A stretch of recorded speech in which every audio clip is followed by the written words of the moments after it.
Rebelo de Sousa está completamente perdido neste final de mandato. Ele está completamente perdido por várias razões.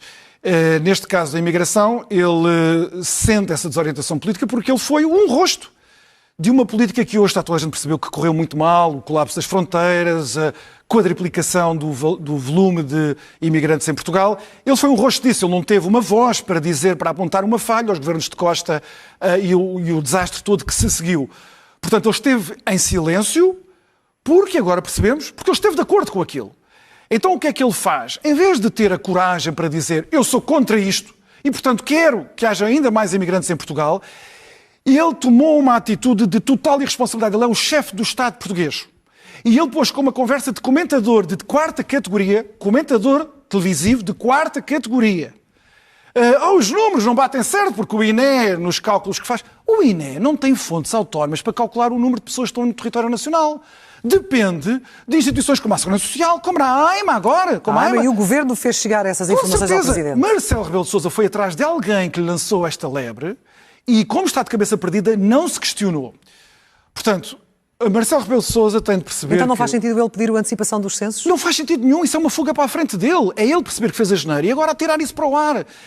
Ele podia ter dito, expliquem-me bem porque é que os números do INE não são os números da AIMA. E os números da AIMA são baseados em quê? Expliquem-me isso.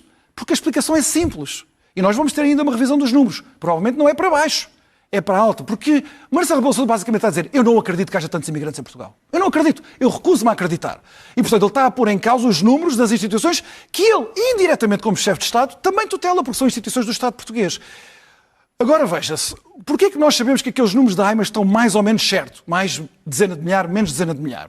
Aquilo fala de uma quadriplicação do volume de imigrações. Portanto, desde 2017 tínhamos 420 mil estrangeiros em Portugal, com autorização de residência. E agora a AIMA diz que temos 1 milhão e 550 mil. Portanto, 4 vezes mais. Porquê é que nós sabemos que ele está mais ou menos certo? Porque se olharmos para os outros números que funcionam como uma espécie de filtros indiretos, por exemplo, número de estrangeiros a contribuir para a Segurança Social, no mesmo intervalo de tempo, eram 240 mil e agora são 1 milhão e 30 mil. Portanto, nós estamos a falar de uma multiplicação também mais ou menos por um fator de 4 ou 5. 4 ou 5, sim. O número de pessoas que estão a receber consultas de cuidados de saúde primários. Também estamos a falar no mesmo intervalo de uma quadriplicação do volume. Portanto, tudo mais ou menos aponta para aquele número. Marcelo Rebelo de Sousa tentou lançar o alarme a dizer que os números não podiam ser estes, não era porque havia mais 50 mil ou menos 50 mil. Ele recusava-se a acreditar que houvesse tantas centenas de milhares, porque ele não esteve atento. E, portanto, ele agora tenta um golpe político que vai prejudicar o governo de si. Quer dizer, vai prejudicar, vai retardar durante muito tempo a entrada em vigor. Enviar para o Constitucional é um golpe político? É um golpe político. Isto é um golpe político de Marcelo Rebelo de Sousa, até por vê-se pelo requerimento. Porque ele não faz um veto político. Não, porque pode ele haver não um veto por enfim, ele não teve coragem para fazer. É verdade que o veto político podia ser ultrapassado por uma maioria na Assembleia da República e uma declaração de inconstitucionalidade não pode. Isso é verdade. Mas vê-se no requerimento. O requerimento tem coisas absurdas. E não vale a pena verem com a conversa do senhor doutor, porque ele é professor de Direito Constitucional e, portanto, ninguém pode pôr em causa. São absurdas. E eu dou um exemplo porque é que é absurdo. Um dos pontos que o Marcelo Rebelo de Sousa levanta no requerimento é dizer assim, há conceitos na lei que o Governo está a propor que não estão suficientemente determinados, que não estão suficientemente densificados. E isso é uma suspeita importante em direito. Porquê? Porque traz insegurança jurídica se nós não soubermos exatamente o que é que significam as palavras que estão na lei. Mas o problema é que os conceitos que ele diz que são indeterminados no requerimento, são conceitos textualmente copiados pelo Governo da Diretiva Europeia de 2003, veja-se bem. É a Diretiva 2003/86/CE.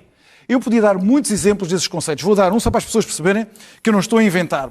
A lei diz assim, isto é uma coisa que Marcelo Rebelo de Sousa diz que é indeterminado e insuficientemente densificado, que tem de haver, para quem quer o reagrupamento familiar, meios de subsistência suficientes para sustentar todos os membros do agrupamento familiar. Sim. Marcelo Rebelo de Sousa diz, eu não percebo o que é que isto quer dizer. O problema é que na diretiva de 2003, veja-se bem, que ele nunca achou que tinha problemas quando foi transposta para a lei nacional desde 2007.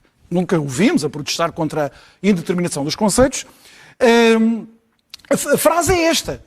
Tem que ter recursos estáveis e regulares que sejam suficientes para a sua própria subsistência e para a dos seus familiares, e até acrescenta isto que teria posto os cabelos do Presidente em pé. Isto acrescenta a diretiva e o Governo não acrescenta. Sem recorrer ao sistema de assistência social do Estado-membro em causa. Portanto, Marcelo Rebelo de Sousa está a tentar arranjar uma série de problemas jurídico-constitucionais, alguns deles falsos, como este que eu dei aqui. Depois ele levanta problemas sobre a questão do princípio de igualdade, de alguns imigrantes que vêm para Portugal com competências especializadas desejadas pelo Estado português, terem acesso ao reagrupamento familiar em condições muito mais céleres do que os outros todos. Sim. E ele diz que isso põe em causa o princípio de igualdade. Esse tipo de discriminação faz parte das políticas migratórias de quase todos os países. Eu, quando fui trabalhar para o Canadá em 2008, havia na lei canadiana distinções muito claras entre aqueles que tinham as competências discriminadas pelo Estado canadiano e todos os outros.